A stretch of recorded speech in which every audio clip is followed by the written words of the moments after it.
السلام عليكم البنات، كي دايرين؟ لاباس عليكم؟ نتمنى تكونوا بخير وعلى خير، وهذا الفيديو يسيبكم في اتم الصحه والعافيه ان شاء الله. كيف ما كتشوفوا معايا فيديو جديد ووصفه جديده اليوم. نتمنى الفيديو ديال اليوم ينال الاعجاب ديالكم، وتابونوا عندي في القناه وتدعموني فضلا وليس امرا، وتفعلوا الجرس ليصلكم كل جديد. المهم كما كتشوفوا معايا لازانيا، هاد الوصفه هذه طاليانيه، غادي نوجدها معكم دابا ان شاء الله. غادي نديرها كيف ما كيديروها الطاليان، ما غنضيف عليها حتى شي مكون من التوابل ديالنا، غنديرها كيف ما تيطيبوها وبالمكونات اللي تيطيبوها هما، وتتجي زوينه وكتجي بنينه بزاف البنات. نتمنى تعجبكم. دابا غادي نمروا نوجدوا ونقول لكم المكونات اللي غادي نحتاج في نفس الوقت. هنا البنات خديت طنجره، ضفت فيها شويه ديال الزيت البلديه، وضفت نصف بصله مقطعه طريفات صغار كما كتشوفوا معايا. مهم خليت البصله واحد دقيقه هكاك تتبالت واحد شويه وهبطات صافي. ضفت عليها جوج خيزوات محكوكين، غادي نخليهم حتى هما واحد شويه، شي جوج دقائق تقريبا، ومن بعد غادي نضيف المكونات الاخرين. المهم البنات كما قلت لكم في البدايه ديال الفيديو، لازانيا غادي نطيبها بالتوابل اللي كيطيبوا بها هما. حنا في المغرب كنضيفوا الخرقوم، كنضيفوا السكينجبير، كنضيفوا بزاف ديال التوابل. بالنسبه لهاد الريجيتا هذه درتها لكم بنفس الطريقه اللي كيديروها بها الطاليان، وصدقوني يا البنات راه كتجي خطيره، كتجي زوينه وبنينه بزاف غير بهاد المكونات الثلاثه اللي غندير فيها دابا.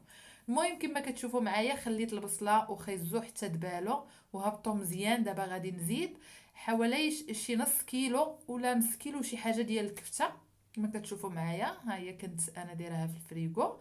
اللي بغات تشوف الطريقه ديال الكفته كيفاش كنحتفظ بها في الفريغو ترجع للقناه ديالي، او لا غادي نخلي لكم ان شاء الله الرابط ديال الفيديو ديال ديال الكفته كيفاش كنصايبها وكنحتفظ بها في الفريغو، كتجي زوينه. المهم البنات ضفت الكفته، غادي نبقى تنبقى نفرتتها بشويه بشويه حتى كتولي على هذا الشكل. المهم غادي نخليها واحد المده حتى كتولي بحال هكا كما كتشوفوا معايا. غادي نضيف شويه ديال البزار،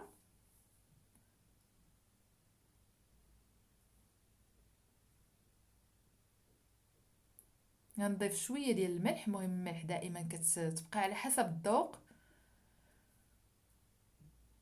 صافي البنات، ومازال كنضغط على الكفته باش تولي ليا باش تولي صغيره، ما تبقاش هكاك مكوره بزاف. المهم دابا غادي نضيف قرعه ديال الصلصه. بالنسبه للبنات اللي ما كتوفرش عندهم الصلصه هاد ديال القرعه، يمكن لكم تضيفوا الصلصه العاديه تجي زوينه. ضفت القرعه الثانيه البنات، وغادي نضيف القرعه الثالثه. غادي ندير 3 القراعي ديال الصلصه. هذه هي القرعه الثالثه البنات، غادي نضيفها. ودابا غادي نشلل القرعه، ضروري نزيدوا شويه الماء مع الصلصه. المهم انا زدت واحد الكميه اكثر من هذه البنات اللي بانت في الفيديو. زدت شي كاس ديال العنبه تقريبا، شللت كاع القرعات اللي عندي اللي درت ب3 وضفتهم مع الصلصه الماء ديالهم. صافي دابا غادي نخلي شويه الصلصه تسخن، وغادي نضيف دابا غادي نضيف شويه ديال الجلبانه. كما كتشوفوا معايا عندي جلبانه، وعندي شويه ديال الزبيب، وعندي شي 4 الورقات تقريبا ولا 3 ديال الحبق. غادي نضيفهم صافي، وغادي نخلط مزيان. دابا البنات غادي نضيف معلقه ديال السكر. غتقولي لي هاد السكر لاش البنات؟ السكر ضروري نديروه مع الصلصه كما تيديروا الطاليان. هنا في الطياب ديالهم ضروري كيطيبوا الصلصه كيديروا فيها شويه ديال السكر باش تحيد منها هذيك اللسعه ديال الحموضه، وكتجي زوينه وما تيبانش السكر فيها بحال ما دايراهش فيها. صافي البنات خليتها تقريبا شي نص ساعه ولا اكثر، ولا شي 40 دقيقه. خليتها على عافيه مهيله حتى طابت ولات بحال هكا كما كتشوفوا معايا. الماء كله تحيد مع البخار، وبقات غير الصلصه اختارت ولات بحال هكا.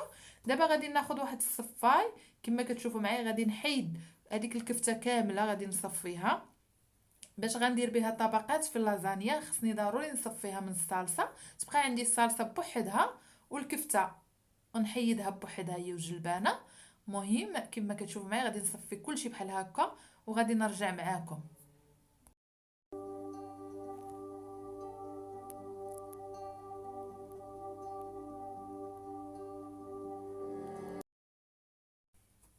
كما كتشوفوا معايا البنات انا صفيتها كامله حيت الكفته والجلبانه.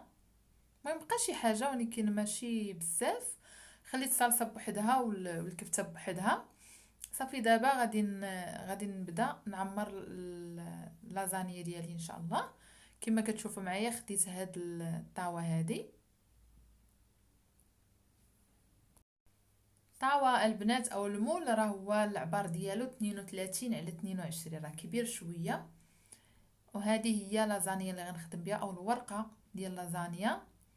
المهم انا خديت هاد الفريسكا او لا طريه، هي كتجي زوينه. وحتى هذيك الناشفه تجي زوينه، شي مره ان شاء الله غادي نجرب معكم حتى الاخرى كتجي حتى هي زوينه. هي تحتاج الصلصه بزاف باش تسقيها، هذه ما كتحتاجش بزاف ديال الصلصه.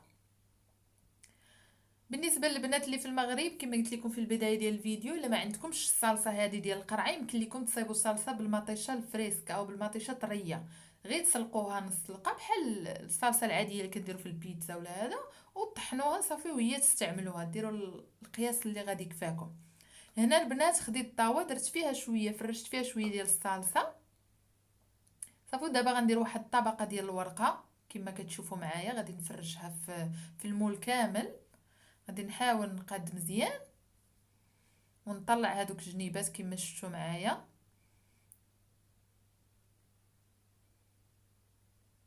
هاد الورقه البنات اللي كتكون طريه تتعجبني بحال هكا، ملي كتبغي كتلعبي بها كيما بغيتي ملي كتكوني تعمريها. يعني تقدري ديري جناب تطلعيهم بحال هكا كما كتشوفوا معايا تقدر.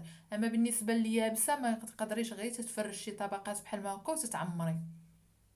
المهم شي نهار ان شاء الله غادي نشارك معكم حتى هذيك اليابسه حتى هي كتجي زوينه.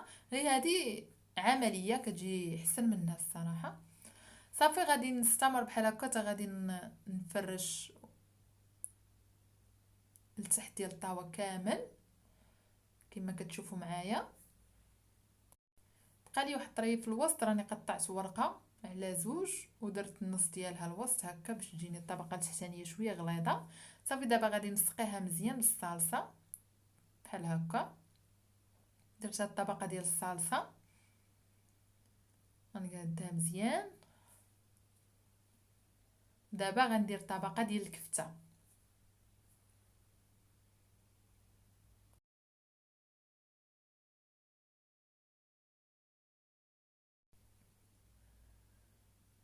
صافي كما كتشوفوا معايا البنات غندير الطبقه ديال الكفته والجلبانه. غادي ندير واحد الطبقه غير رقيقه، غادي نقادها مزيان بالمعلقه.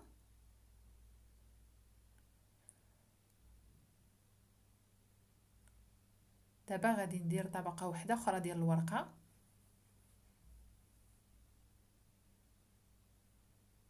وغادي نسقيها بالصلصه حتى هي ضروري نفزقها بالصلصه باش الورقه تجي طريه وتجي بنينه تهز لك البنه اللي في الصلصه.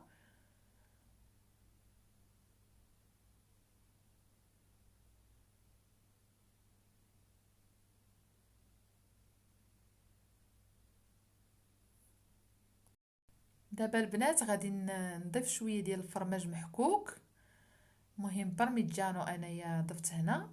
بالنسبه لكم غتضيفوا الفرماج اللي متوفر عندكم في الدار ماشي مشكل. حتى الفرماج الاحمر غادي يجي زوين على ما اظن، انا عمرني ما جربته فيها ولكن نظن غيجي زوين معاها بالنسبه للناس اللي متوفرش عندهم هذا الفرماج هذا. صافي دابا غادي نضيف واحد الطبقه ديال البيض. المهم البيضه البنات راني سلقته، غادي نقطع طريفات صغار بحال هكا.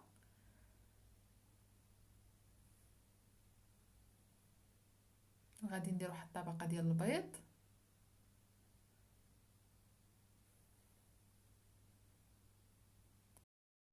هنا البنات بعد ما درت الطبقه ديال البيض درت فوق منها تقريبا شي 3 الفرماجات. قطعتهم طريفات ديال الساندويتش درتهم فوق البيض. صافي غادي نسد بالورقه وغادي نسقيه بالصلصه.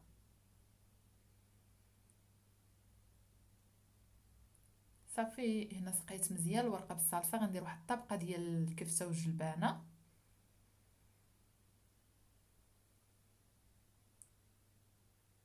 صافي غنقادها مزيان كما شفتوا معايا.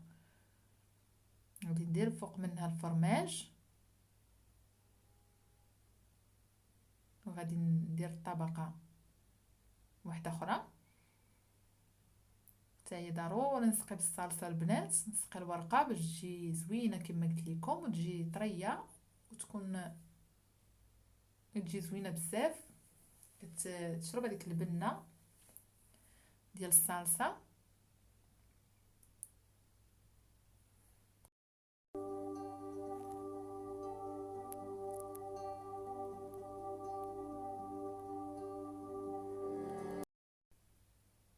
كما كتشوفوا معايا راه درت واحد الكميه ديال الصلصه. دابا غندير الطبقه الاخيره ديال الكفته.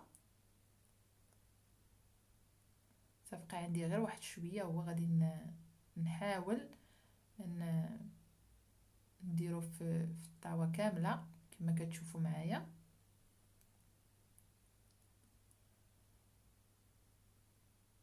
صافي درت واحد الطبقه غير رقيقه. دابا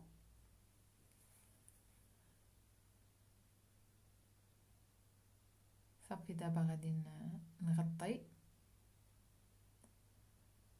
ندير الطبقه الاخيره ديال الورقه. هذه هي الطبقه الاخيره البنات.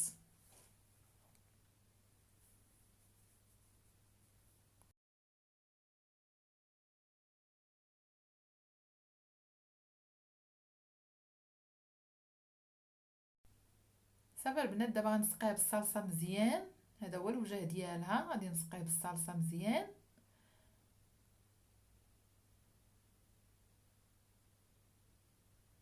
على هذا الشكل كما شفتوا معايا. غادي نضيف الفرماج صافي، وغادي نديرها في الفران البنات. غادي نخليها تقريبا شي 20 دقيقه على عافيه مهيله. المهم غادي نخليها شي 20 دقيقه كما قلت لكم. صافي وغادي نرجع معكم تشوفوا الطبق النهائي. وهذه هي لازانيا البنات، كتجي رائعه. انا خرجتها من الفران وخليتها واحد الربع ساعه، وهنا غادي نقطعها معكم دابا باش تشوفوا كيفاش كتجي زوينه بزاف، والمذاق ديالها كيجي زوينه البنات. غير جربوها بهاد التوابل اللي انا عطيتكم، غير الملحه والبزار والزيت البلديه، وغادي تشوفوا كيفاش غتجي زوينه وغتجي بنينه بزاف بزاف. المهم هذه هي لازانيا كما كتشوفوا، جات واعره وجات زوينه. نتمنى تنال الاعجاب ديالكم، ولحقت النهايه ديال الفيديو ديالي. بسلامه عليكم، الى فيديو قادم ان شاء الله.